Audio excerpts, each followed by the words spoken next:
Bonjour à tous et à toutes, je suis Corinne. Alors, je voulais vous faire une petite vidéo maintenant, là, ici et maintenant, dans le pouvoir du moment présent, pour parler d'un sujet qui me tient à cœur, qui est le sujet de la canalisation et du traducteur-interprète et de celui ou de celle qui canalise.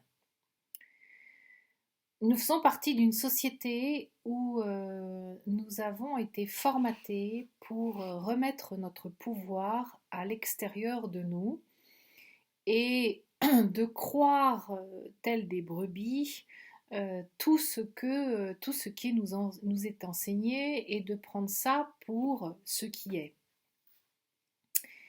Et donc, de cela, il y a eu beaucoup de profits. Et il y a eu beaucoup d'abus, beaucoup de charlatanisme.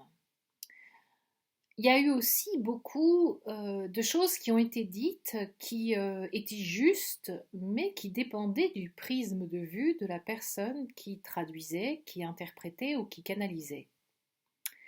Alors pourquoi ce sujet me tient à cœur? Bien, tout simplement parce que je voudrais rendre hommage à la personne qui m'a vue et qui m'a reconnue pour la première fois de ma vie. Cette personne, elle s'appelait Barbara, son surnom Babs.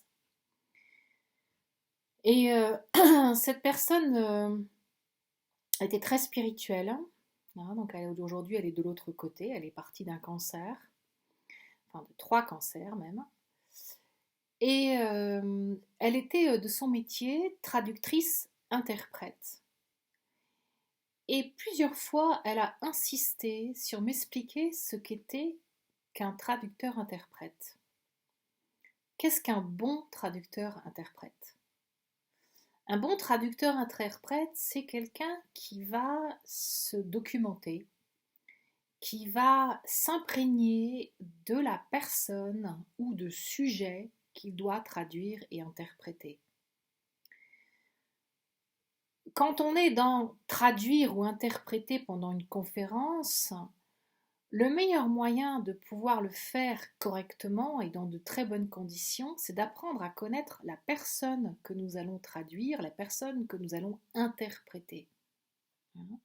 C'est de savoir comment elle fonctionne, quel est son vocabulaire, quelles sont ses émotions, parce que le but, c'est d'être au plus proche de ce que la personne veut dire. Un bon traducteur-interprète, c'est quelqu'un qui se met dans la peau de l'autre, qui se met dans la peau de la personne qu'il traduit et qu'il interprète. Et donc, ça demande d'être super aligné, ça demande de surtout pas laisser notre ego venir s'instiller ou venir s'infiltrer dans notre traduction et dans notre interprétariat. Mais l'autre chose qui est très très importante aussi, c'est que ça nous demande d'avoir un prisme de vue qui est au moins équivalent à l'autre. Alors, qu'est-ce que j'entends par là? Dans l'ascension d'une âme ou d'un arbre, nous ne sommes pas tous au même endroit. Nous sommes tous en train d'ascensionner, mais il y en a qui, moi je vois ça comme une immense transhumance. Dans cette transhumance, il y a beaucoup de brebis, il y a aussi des bergers. Il y a les bergers qui n'étaient pas encore réveillés qui commencent à se réveiller, il y a les brebis qui n'étaient pas du tout réveillés, qui dormaient complètement, les autres qui commencent à se réveiller, et comme dans une transhumance, eh bien, il y a la tête du convoi, il y a le centre du convoi, et il y a la queue du convoi. Donc, en fonction de là où nous sommes à l'instant T, nous avons un prisme de vue qui n'est pas forcément le même que celles et ceux qui sont situés à un autre niveau que nous, à un autre endroit que nous. Alors c'est pour ça que moi j'ai beaucoup aimé le fait d'avoir pu rencontrer le chamanisme parce que le fait qu'on me donne la lecture des Indiens, et notamment la tradition Ojibwe, parce que c'est celle qui est arrivée à moi, et je rends grâce à cette tradition, je rends grâce à tous les ancêtres Ojibwe, et à celles et ceux qui ont pu me faire connaître donc cette tradition, que ce soit Barbara, Nadia ou Atamis Barbara, parce que ça m'a éclairé, ça m'a permis de voir euh, où j'allais, de mieux comprendre aussi pourquoi bien souvent dans ma vie, j'avais un prisme de vue ou j'avais un ressenti et je me rendais bien compte qu'autour de moi, c'était pas du tout le même prisme de vue ni le même ressenti. Et donc, par peur de déplaire, de décevoir, de me faire exclure du clan, etc., je me taisais et je disais rien. Hein. Et voir, j'étais très, très douée pour fuir et moi, mon sanctuaire, c'était ma cuisine. Et donc, du coup, je fuyais le monde, je fuyais les gens sous prétexte que j'avais des choses à faire en cuisine. Voilà. Jusqu'au jour où j'ai été vue et reconnue par quelqu'un qui parlait le même langage que moi, qui avait le même prisme de vue que moi. Hein. Et enfin, pour moi, c'est un des cadeaux les plus inestimables que j'ai reçus dans ma vie, d'avoir été vue et d'avoir été reconnue par quelqu'un qui parlait le même langage que moi. Pour la première fois, j'ai eu la sensation d'exister pour ce que je suis et pas pour ce qu'on a voulu que je sois. Alors, cette personne qui m'a reconnue, comme je vous l'ai dit, elle était donc traductrice-interprète. Pourquoi m'a-t-elle vue? Pourquoi m'a-t-elle reconnue? Eh bien, dans son rôle, dans sa mission notamment, avant qu'elle ne s'en aille, eh bien, elle a été choisie par la vie notamment pour me mettre sur mon chemin de canalisante, de traductrice-interprète, de l'invisible vers le visible et du visible vers l'invisible. Sachant que je suis, comme j'ai déjà expliqué dans d'autres vidéos, moi je ne vois pas, je n'entends pas, hein. Par contre, je perçois et je ressens. Alors, rapidement, qu'est-ce que ça veut dire? Être un traducteur-interprète de l'invisible vers le visible ou du visible vers l'invisible, ça va forcément passer par la porte d'un sens. C'est intéressant. Nos sens nous servent à quoi? À trouver le sens de notre vie, à trouver par quel sens je dois prendre, emprunter, dans quel sens je dois emprunter les chemins de ma vie. Plusieurs sens m'ont été donnés pour que je puisse avancer dans ma vie. Le premier des sens le plus important, hein, qui commence, c'est l'odorat. L'odorat, c'est un sens qui est très en alliance avec l'énergie animale puisqu'il nous permet de trouver notre chemin, en fait. Hein. Mais ça, je vous en parlerai plus largement dans une autre vidéo. En tout cas, un des sens, qui est celui par lequel moi et ma porte d'entrée, c'est le sens que la science a réduit au toucher. Pour moi, le toucher, ça n'est pas un sens. Le toucher, c'est une partie d'un sens qu'on peut appeler la kinesthésie, on va appeler l'hypersensibilité, on lui donne le nom qu'on veut, ça n'a pas d'importance. Ce sens, il est situé, il a son siège qui est au niveau du cœur, et 98% du sens, je donne un pourcentage à peu près comme ça pour donner encore un peu d'importance au toucher, mais pour bien expliquer que la plus grosse partie du sens, ça vient de percevoir et ressentir. Et là, la science va me dire, oui, mais c'est pas tangible. C'est pas concret de percevoir et de ressentir. Oui, c'est vrai. Et la partie qui est concrète et qui est tangible du sens, c'est le toucher. C'est pour ça que seul le toucher a été acté par la science. Oui, mais percevoir et ressentir, c'est me donner l'information qui arrive et que mon toucher va pouvoir sentir, hein, par le toucher. Alors je vous donne un exemple. Navigatrice je suis. On part, 3 bateaux, c'est une journée splendide, il fait super beau, la météo avait l'air d'être plutôt bonne, peut-être risque d'orage, mais pas sûr. Bon, nous sommes en mer, nous lançons l'ancre et nous nous baignons, nous passons un temps superbe. Skipper de mon bateau, je suis responsable de mon bateau et je suis responsable des personnes qui sont sur mon bateau. Co-responsable, excusez-moi, je reprends. Je suis co-responsable des personnes qui sont sur mon bateau. Je suis à l'écoute de quoi? Des éléments. Tout le temps. Ça, je remercie mon père de m'avoir appris ça. Mes aïeux, du coup, mes ancêtres. Je suis à l'écoute de ce que le vent me dit, l'air. Je suis à l'écoute de ce que la mer me dit, l'eau. Je suis à l'écoute de ce que le feu me dit, le soleil. Je suis à l'écoute de ce que la terre, au loin, me raconte. Et ces éléments vont me donner des indicatifs. Et je vais percevoir ces éléments. Alors, qu'est-ce qui se passe quand je perçois? Eh bien, c'est très simple en fait. Le sens percevoir, ressentir et le toucher passe par les tissus de notre peau.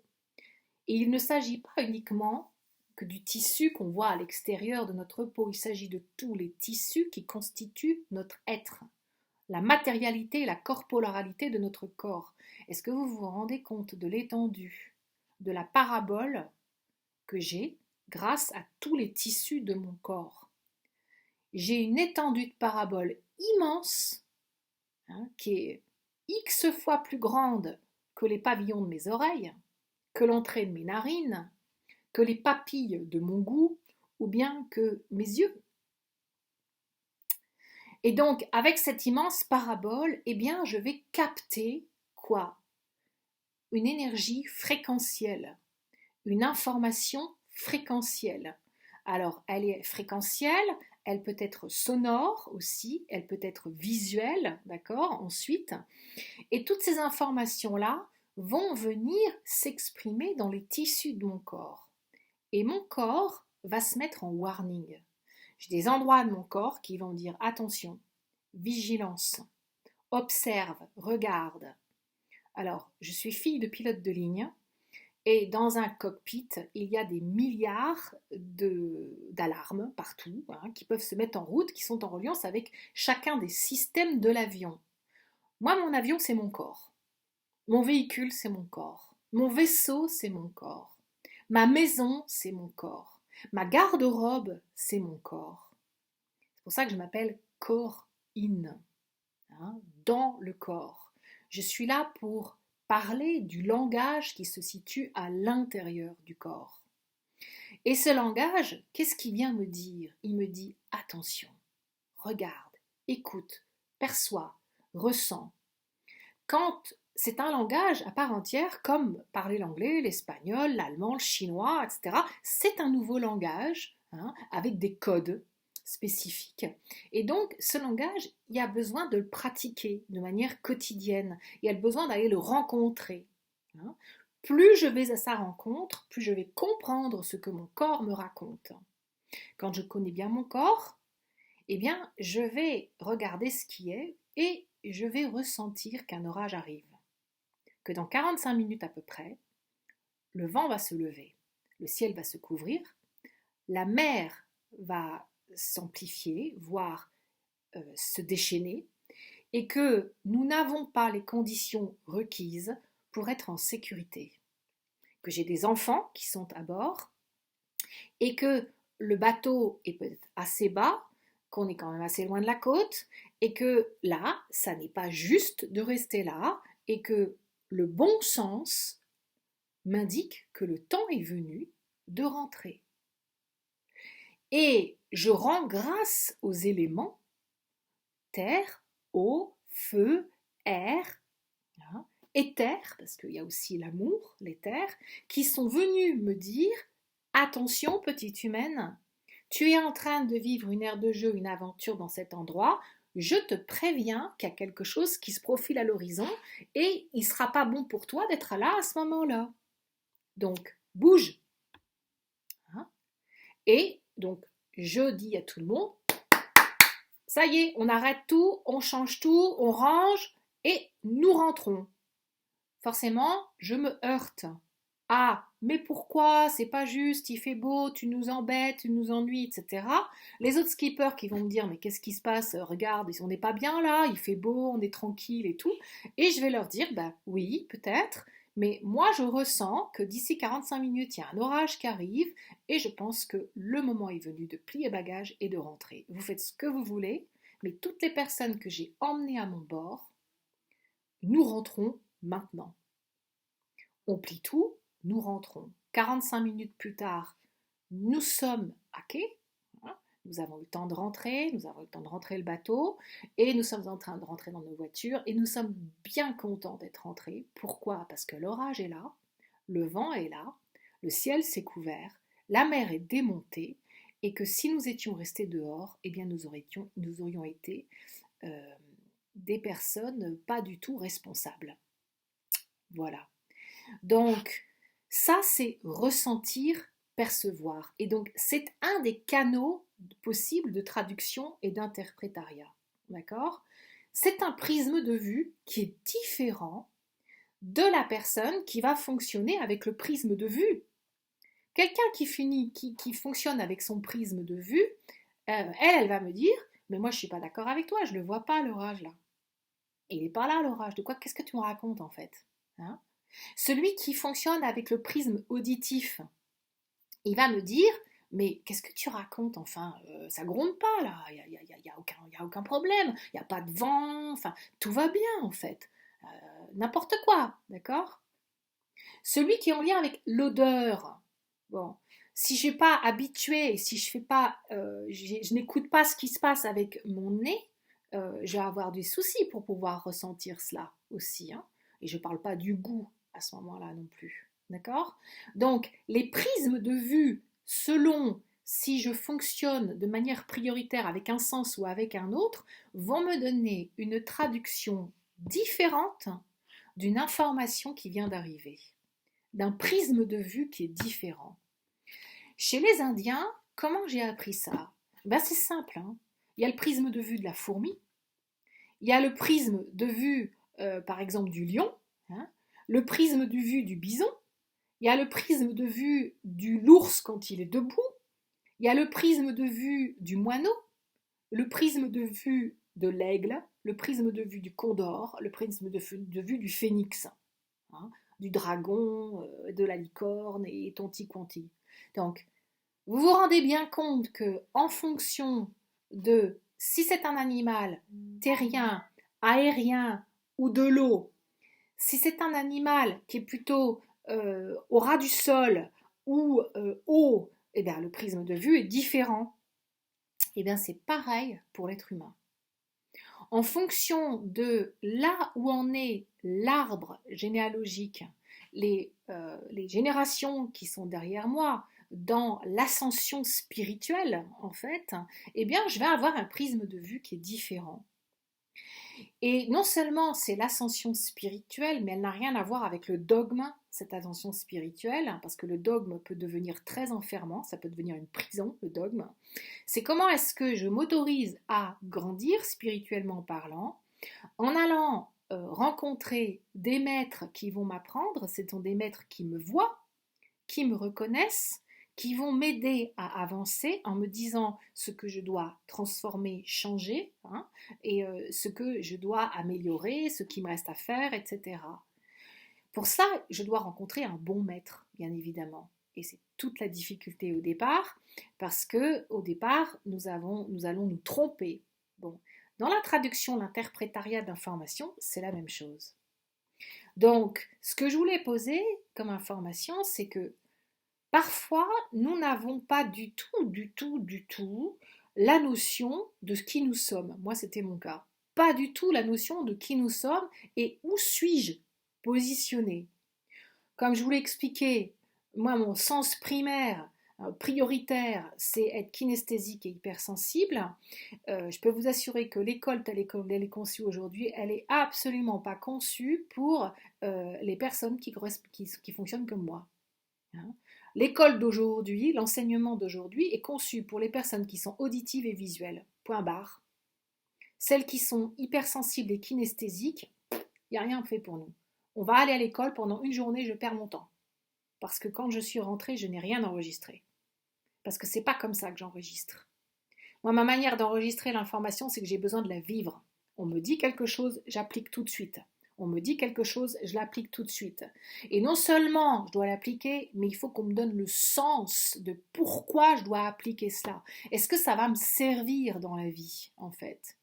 Et nous ne sommes pas tous là pour faire les mêmes choses. Nous avons chacun un rôle, chacun une mission qui nous définit. Hein, voilà. Alors, je reviens encore une fois à la traduction et à l'interprétariat. Quand je vais chercher quelqu'un pour lui dire j'ai besoin de ton aide, hein, en médiumnie, en canalisation, voilà, j'ai besoin, ou de lecture d'âme ou autre, j'ai besoin d'avoir ton aide. Si la personne est située dans un prisme de vue, par exemple, si je suis du clan de l'aigle, hein, et que la personne qui me donne l'information est d'un clan où pour l'instant elle n'a pas contacté l'animal aérien, c'est-à-dire qu'elle est à la terre, ben, elle va pouvoir m'aider, elle va pouvoir me donner une information, mais qui est traduite par le vocabulaire de quelqu'un qui ne voit que la terre, qui ne voit pas depuis les airs. Donc il va me manquer une partie d'information et voir l'information qui m'est donnée peut être tronquée. Parce que moi, je fais partie du clan de l'aigle.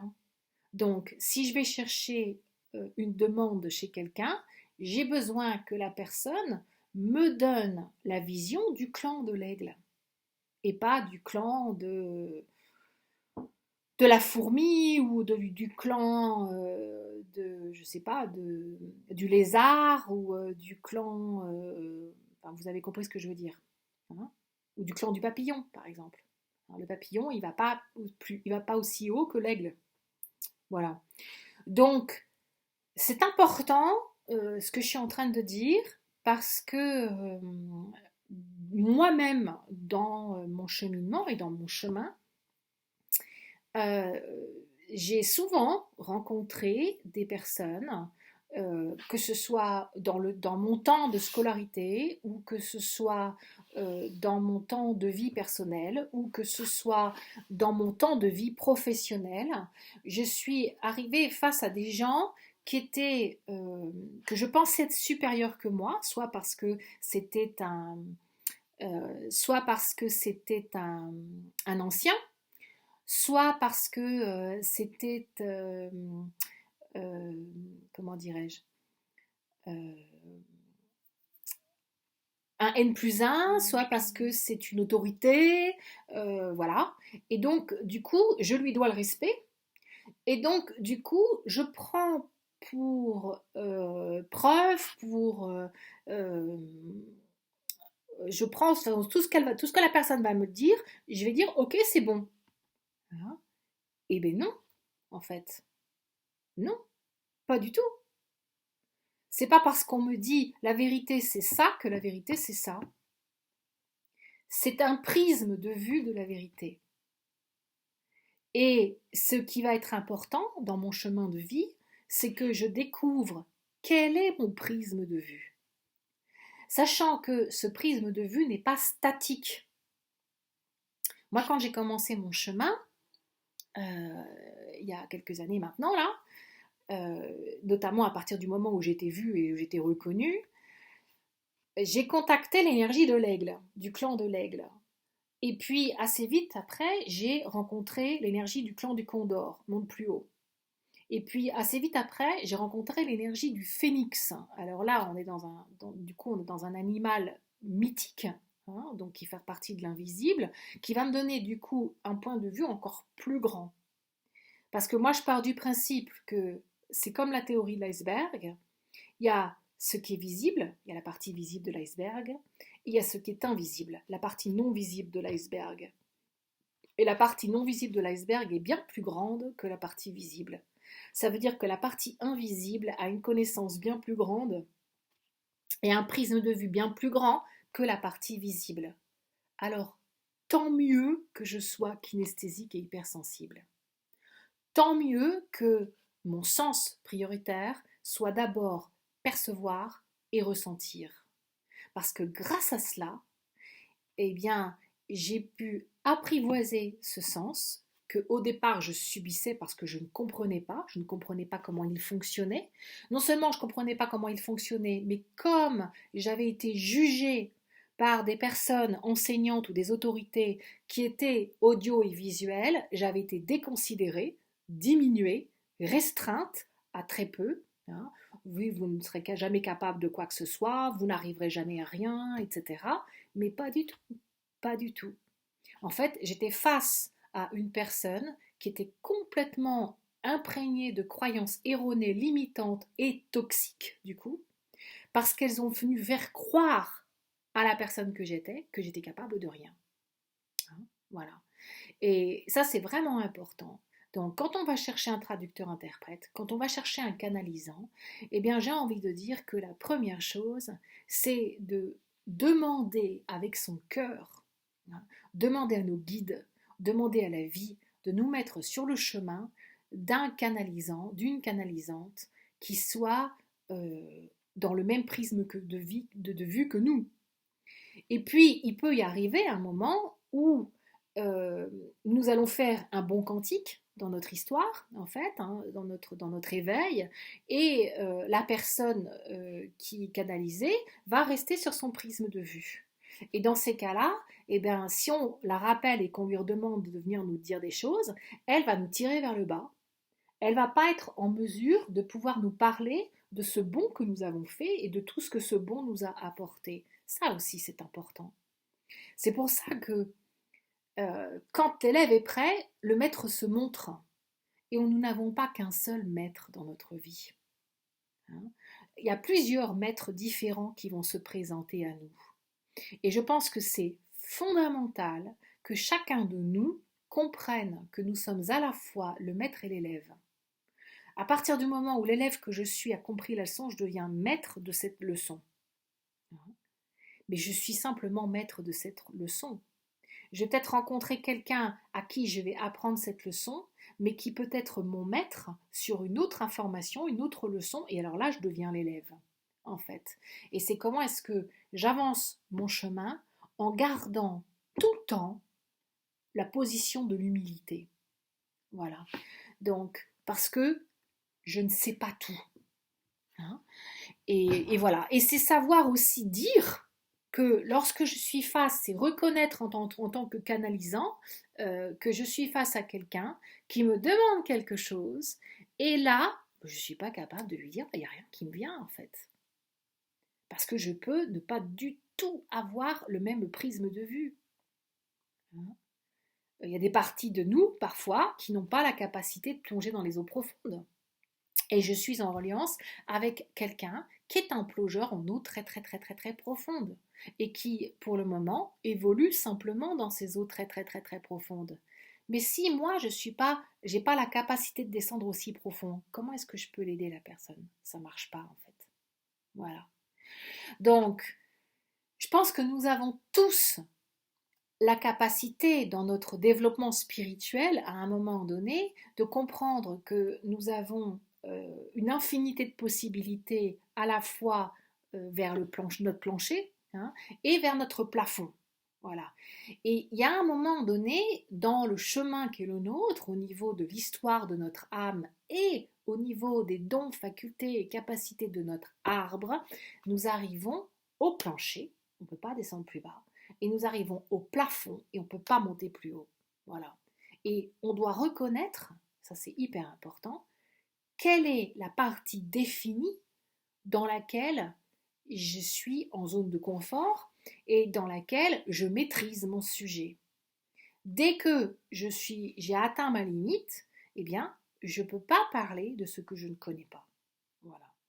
Donc, je voulais parler de ça parce que ça fait plusieurs fois là que j'ai des témoignages de personnes de mon entourage, de mon réseau, ou que moi-même j'ai pu vivre quelque chose comme ça aussi avec des personnes, hein, et qui du coup sont pas ajustées. Hein. Quand on a un profil de ce qu'on tag aujourd'hui là d'hyper d'HP, hein, au potentiel en fait, au potentiel intellectuel, au potentiel émotionnel. En plus, et si on dit HP avec une tendance peut-être un peu autistique et Asperger, eh ben, tout de suite, on fait peur. On fait peur, pourquoi? Alors, sans, encore plus quand on a cette kinesthésie, cette hypersensibilité, encore plus quand en face de nous, on a quelqu'un qui est dans une posture de pouvoir. Pourquoi? Parce que l'archétype à l'intérieur de la personne en face de nous, qui est dans cette posture de pouvoir, eh bien, elle a peur qu'on la révèle. Elle a peur d'être vue et elle a peur qu'elle soit d'être dénoncée et que nous la révélions, en fait. Donc, pour pas que ça se passe, eh bien, elle va nous prendre pour bouc émissaire et elle va nous restreindre, nous diminuer, voire nous harceler, etc. Voilà. Donc, c'est important de bien faire attention à son alignement, à son libre arbitre et comment est-ce que j'apprends à trouver mon chemin et un équilibre à l'intérieur de moi. La discipline. Voilà, la discipline, ce sont les rituels. Et cela, j'en ai parlé un petit peu déjà dans une vidéo et j'en reparlerai dans d'autres vidéos. Voilà, c'est tout pour cette vidéo. Je vous remercie de tout mon cœur. Je suis ce que je suis et j'ai parlé et je nous aime de tout mon cœur.